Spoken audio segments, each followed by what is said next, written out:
জয় মা কামাখ্যা, জয় মা বগলামুখী। বহুত মানুহে মোক শনিবাৰ আৰু মঙলবাৰে লগ কৰিবৰ কাৰণে আহে। তেওঁলোকৰ যোনবিলাক বিপদ থাকে বা বাধা থাকে সেইবিলাক দেখুৱাবৰ কাৰণে তেওঁলোকে আহে আৰু ভগৱতীৰ আদেশ মতে মই তেওঁলোকক কিছুমান বিধান দিওঁ। এতিয়া কথাটো হৈছে তেওঁলোকে যেতিয়া মোক কনচাল্ট কৰিবৰ কাৰণে আহে বা দেখাবৰ কাৰণে আহে, সেই সময়ত তেওঁলোকে আহি পেলাই আমাৰ ৰিচিপশ্যনত বহি থাকে।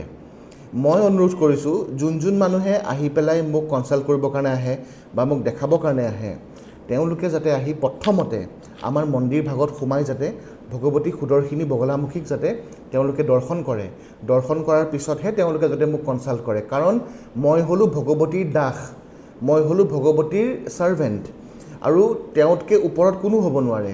মোক লগ কৰিব অহাৰ আগতে, মোক লগ পোৱাৰ আগতে মানুহখিনিয়ে যাতে আহি পেলাই গোসানীক যাতে এবাৰ সেৱা কৰে যে হে মা, আমি আহিছোঁ যাতে তোমাৰ এই মন্দিৰ ভাগত যাতে আমি এটা ভাল বিধান পাওঁ। সেনেকৈ যাতে মানুহখিনি আহি পেলাই যাতে প্ৰথমতে ভগৱতীক দৰ্শন কৰে, এইটো মোৰ আহ্বান, এইটো মোৰ ৰিকুৱেষ্ট আপোনালোকক। তাৰপিছতহে যাতে মোক কনচাল্ট কৰে বা মোক দেখুৱায়, কাৰণ মই ভাবোঁ কি যে তেওঁতকৈ ওপৰত কোনো নহয়, তেওঁতকৈ ওপৰত কোনো নাই। চ' সেইকাৰণে প্ৰথমতে আপোনালোকে যেতিয়া মোক দেখুৱাবৰ কাৰণে আহিব বা মোক লগ কৰিব যেতিয়াও আহে আপোনালোকে, প্ৰথমতে আপোনালোকে মাক লগ কৰিব, যোন মোৰ দেৱী, যোন মোৰ ভগৱতী হয়, তেওঁক লগ কৰিব, মা সুদৰ্শিনী বগলামুখীক লগ কৰি পেলাই আপোনালোকৰ কথাখিনি ক'ব তেওঁক যে হে মা, এইখিনি কথাৰ কাৰণে আজি মই দেখুৱাবৰ কাৰণে আহিছোঁ। তাৰপিছত আপোনালোকে আহি পেলাই মোক কনচাল্ট কৰিব। সেইটো হ'লে কি হয়, গোসানীয়েও বেয়া নাপায় আৰু মোৰ মনটোও ভাল লাগে।